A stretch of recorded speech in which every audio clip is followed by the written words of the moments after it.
پھر تو بڑا پریشر ہوگا. ضیاء الحق نے کہا نہیں، یہاں عدلیہ آزاد ہے، ہمارے ہاں کوئی جج پہ پریشر نہیں ہو، اور جو فیصلہ سپریم کورٹ کرے گی وہ ہمیں قابل قبول ہوگا. یہ ہماری سوسائٹی کی کانٹرڈکشن ہے.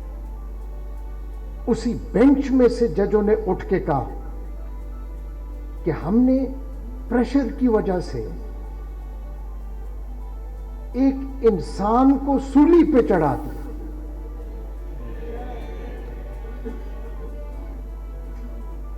لیکن 40 سال بعد سپریم کورٹ نے تسلیم تو کر لیا، سزا کسی کو نہیں ملی. اور وہ صرف ذوالفقار علی بھٹو شہید نہیں تھا، اس وقت عوام اس کے ساتھ تھی. ساری لڑائی جو ہے اس عوام کی اور اس اشرافیہ کی تھی، لیکن اس کے لیے ذوالفقار علی بھٹو کھڑا تھا، اس نے اپنی جان دے دی. اور استعمال کون ہوا؟ استعمال جج ہوئے، اور انہوں نے اپنے آپ کو استعمال ہونے دیا، خوشی سے استعمال ہونے دیا. لیکن اس میں بھی 3 جج تھے. دوبارہ اس بار کا یہ پرائیڈ ہے کہ ان میں سے 2 جو ہے اس بار سے تعلق رکھتے تھے، جسٹس حلیم اور جسٹس دوراب پٹیل. دوسرے جسٹس صفدر شاہ. ادھر آزاد جج ضرور رہے ہیں، لیکن عدلیہ نے کبھی بھی اپنا وہ کردار ادا نہیں کیا جو کہ اس کو کرنا چاہیے تھا.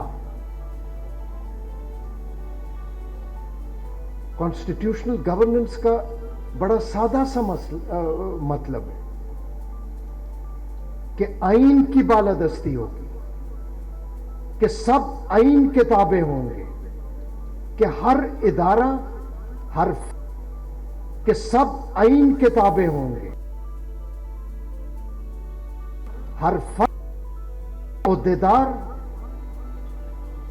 اس آئینی اصولوں کے مطابق چلے گا. لیکن اس آئین کی بنیاد کیا ہے؟ اس آئین کی بنیاد، وہ آئین بذات خود is the expression of the will of the people. یہ جو اصل حکمران ہے عوام نے اپنے ول کو ایکسپریس کیا ہے. اور ساتھ جس طرح منیر ملک صاحب نے کہا، اس آئین کا سارا پریمس، ساری بنیاد یہ ہے کہ حق حکمرانی صرف اور صرف اس اصل سٹیک ہولڈر، اس عوام کا ہے جو کہ اپنے الیکٹڈ نمائندوں کے ذریعے کرتا ہے.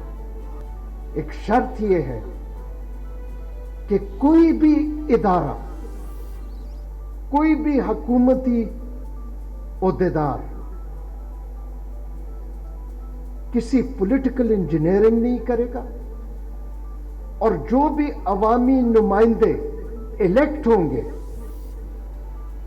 وہ حقیقی، صاف اور شفاف انتخابات سے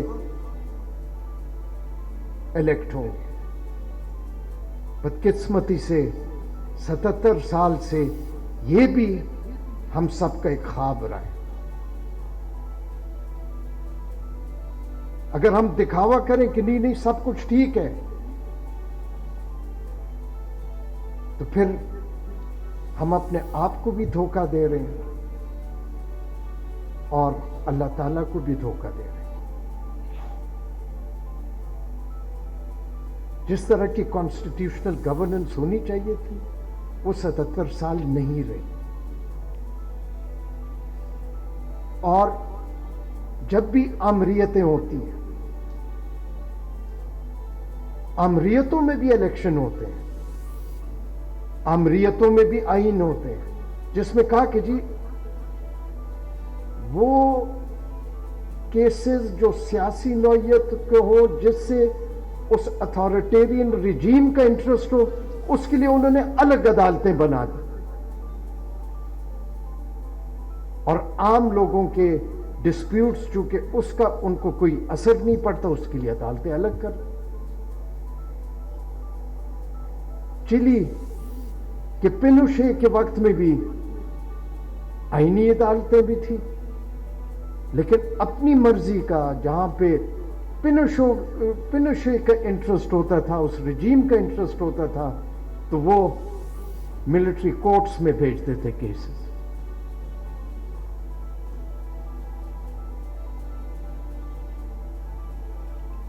ہر ایک نے حلف لیا ہوا ہے، اگر صرف اپنے حلف کی پاسداری کریں تو اس ملک میں بھی لوگوں کے حقوق جو ہے ان کا تحفظ ہو سکے۔ آپ کو آزاد عدلیہ، عام لوگوں کے ڈسپیوٹس ریزالو کرنے کے لیے ضرورت نہیں ہے۔ آزاد منش جج ادھر چاہیے ہوتے ہیں جہاں پہ آمریت کی رجیم جو ہے ان کے انٹرسٹ کے خلاف اگر کوئی فیصلہ دینا، انسانی اور بنیادی حقوق جو آئین میں لکھے ہوئے ہیں ان کے تحفظ کے لیے ایک اتھارٹیرین رجیم میں، یا جس طرح منیر صاحب نے کہا ہائیبرڈ نظام جس سے آپ کہتے ہیں، ہائیبرڈ ایک تسلیم کرنے کی بات ہے کہ ہائیبرڈ جو کہتا ہے کہ یہ آج ہائیبرڈ نظام ہے، اس کا مطلب ہے آمریت ہے، کانسٹیٹیوشنل گورننس نہیں ہے۔ میں اور مزید آپ کا ٹائم تو نہیں لینا چاہوں گا، لیکن وے فارورڈ کا کہا گیا، وے فارورڈ تو ایک ہی ہے، آئین ہے۔ ہر عہدیدار نے اس آئین کا حلف اٹھایا ہے، اس آئین کے تحت گورننس ہوگی تو وہی وے فارورڈ ہے۔ لیکن مجھے کسی قسم کی کوئی شک نہیں، مجھ سے زیادہ پر امید اور کوئی نہیں، اور اس کی ایک وجہ ہے۔ آج جس طرح اس پورے ہال میں یہ سارے نوجوان بیٹھے ہیں، ان سب کا آئیڈیلزم ہے، یہی وے فارورڈ ہے، یہی سب کو مجبور کرے گا۔ میں ایک فیصلہ لکھ رہا تھا تو اتفاق سے الیکشن کمیشن کے ویب سائٹ سے میں نے اتارا، میں خود حیران ہوا کہ 60% رجسٹرڈ ووٹر 2024 کے الیکشن میں ان کی عمر جو ہے 18 سے 30 سال تھی۔ یہ وے فارورڈ ہے۔ اگر اور اسی نوجوان آئیڈیلزم نے اس ملک میں تبدیلی لے کے آنی ہے، آج بھی ضرورت ہے، اور یہ ہم سب کو پتہ ہے کہ ان بنیادی حقوق بے معنی رہ چکے ہیں۔ آزادی اظہار آج نہیں، جو اپنے سیاسی خیالات یا کوئی تنقید بھی کرتا ہے اس پہ بھی پابندی ہے۔